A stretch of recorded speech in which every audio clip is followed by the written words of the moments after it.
네. 네. 네.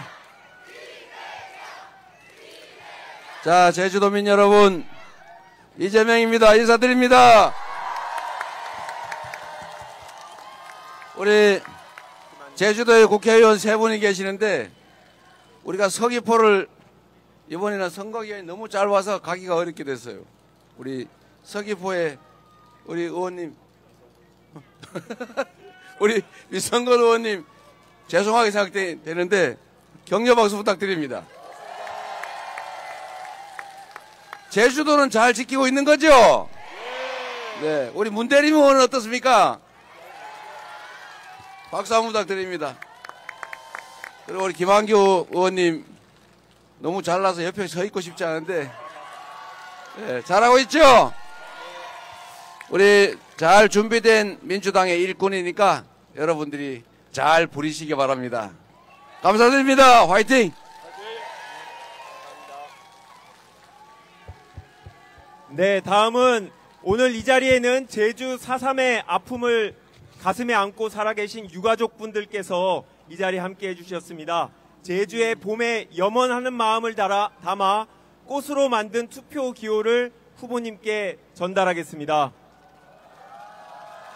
네, 큰 박수 부탁드립니다. 네, 오른손에 끼워주시면 됩니다. 오른손에요.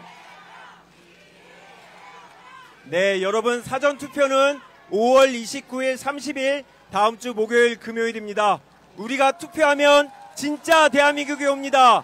아픔을 희망으로 바뀌는 손길에 큰 박수와 함께 마음을 보내주십시오. 네, 이재명! 이재명! 이재명! 이재명! 네, 마지막으로 다 외쳐주십시오. 이재명! 이재명! 이재명! 네, 제주도민 여러분, 제가 저번 대선 때도 이 자리에서 말씀을 드렸던 것 같은데 제주도가 좁은가 봐요. 네. 그래서 이게 많은 분들이 장소가 좁아서 함께하지 못하는 것 같아서 아쉽기는 합니다만 상황이 또 그런 것 같긴 합니다. 제주도는 참 정감 가는 섬이에요. 아름답지요. 전 세계에서 아마 제주도만큼 아름다운 섬을 저는 보지 못한 것 같아요.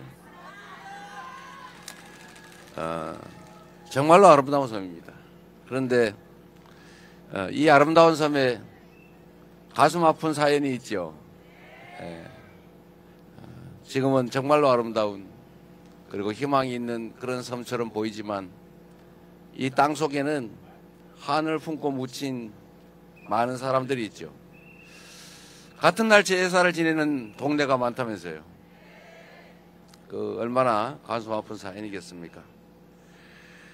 이 아픈 제주도 이제는 평화와 화해의 땅으로 세계적인 관광도시로 아름답게 잘 갖고 가야 되겠죠? 저는 제주도가 너무 아름다워서 일부러 제주도를 안 오다가 결혼할 때 오려고 일부러 안 왔어요. 제가. 그래가지고 제가 제 아내하고 결혼한 다음에 일주일 휴가 잡았다가 너무 아름다워서 13일인가까지 미뤄서 재판 연기해가면서 제가 더 있었습니다. 정말 제주도의 구석구석을 다 가봤죠. 성산에서 낚시도 해봤는데 그때 낚시 잘 못할 때인데 손바닥만한 뱅어돔도 잡았었어요. 너무 기억이 아름다운 기억이 많습니다. 이 아름다운 섬들을 앞으로 참으로 잘 갖고 가면 좋겠어요. 제주도에는 이게 삼다도라 그래서 바람 많고 돌 많고 또 뭐 하나 더 많다던데 이게 참 위험해서 내가 말을 생각한 겁니다. 이 바람도 지금은 큰 자원이 되지 않았어요? 제주도는 이제 앞으로 얼마 지나지 않으면 화석 연료를 사용하지 않는 그야말로 완벽한 친환경 에너지로만 살아가는 그런 정말로 새로운 도시 섬이 될 겁니다. 지금도 많은 준비를 하고 있죠.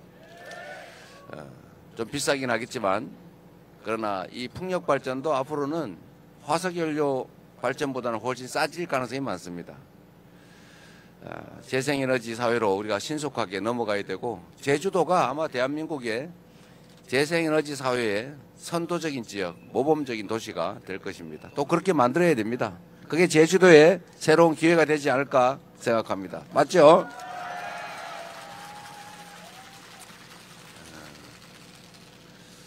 4.3 얘기를 안 할 수가 없는데 제가 거의 매년 4.3 기념일에 제주를 방문했습니다. 내년에는 대통령이 돼서 방문했으면 좋겠어요.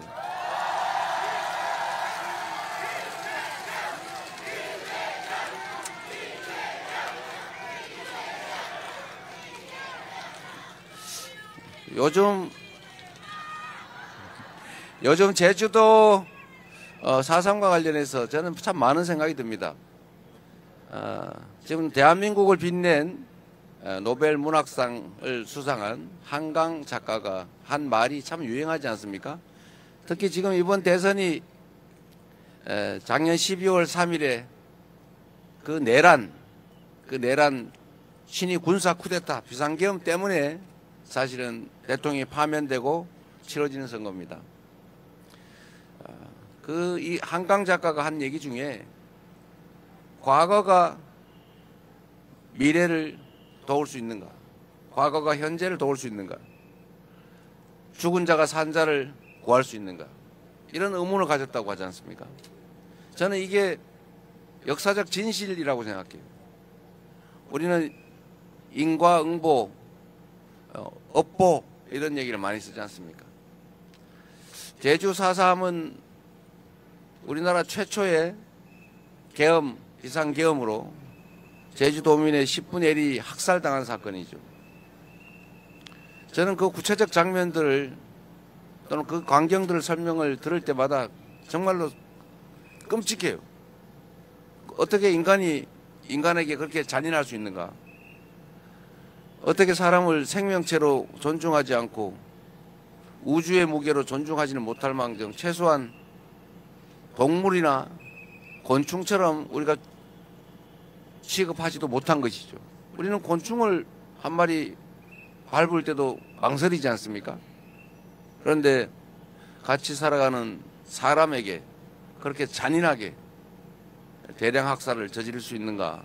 인간의 광기라고 하는 것은 어디까지 갈 수 있나? 인간의 권력욕, 인간의 사적 욕망이라는 게 정말 한계가 있는 것인가? 이런 생각이 많이 듭니다. 만약에 4.3 이 학살에 대해서 우리가 좀 빠른 시간에 진상을 철저하게 규명하고 그에 상응하는 책임을 엄정하게 그랬더라면 광주 5.18 학살이 있었을까요? 저는 없었을 거라고 생각합니다. 그걸 전혀 책임을 묻지 않았기 때문에 결국은 광주 5.18 학살이 발생한 거죠. 그런데 역사는 역시 진보하는 것 같아요. 우리 제주는 이 4.3 사건 때문일 텐데 자기의 정치적 신념을 전혀 표현하지 않잖아요. 그래서 어제 누가 그런 얘기를 하던데 제주도에 왜 무소속이 많이 됐을까? 정치인들이 여당도 야당도 아닌 무소속만 찍는다. 그게 최근에는 이제 민주당으로 많이 바뀐 것 같아요. 그것도 아마 정치적 성향을 드러내면 위험하다라는 그런 역사적 체험 때문이 아닐까. 그 잔인한 기억 때문이 아닐까 생각이 되더라고요. 좀 어떠세요? 그러나 이제는 정치적 신념을 자유롭게 표출하지 않습니까? 제주 4.3에 대해서 저는 우리 더불어민주당이 노무현 대통령이 문재인 대통령이 참으로 많은 진척을 이뤄냈다고 생각해요. 진상규명도 했고 사과도 했고 법도 만들고 보상도 했지 않습니까? 그 점을 우리 제주도민들이 인정해주고 계시는 거죠? 그래서 제주는 아마도 우리 더불어민주당이 대형 사고를 치지 않는 한 이 성과에 대해서 많은 오랜 시간 기억해 주실 거라고 믿습니다. 그러나 아쉬운 것은 조금 더 일찍 했더라면 광주에 수백 명이 학살되는 그런 일들은 없었을 것이다 라는 아쉬움이 있죠. 그래도 안 하는 것보다는 하는 게 낫죠. 한다면 조금 빨리 했으면 좋았겠다. 이 말씀을 먼저 드리고요.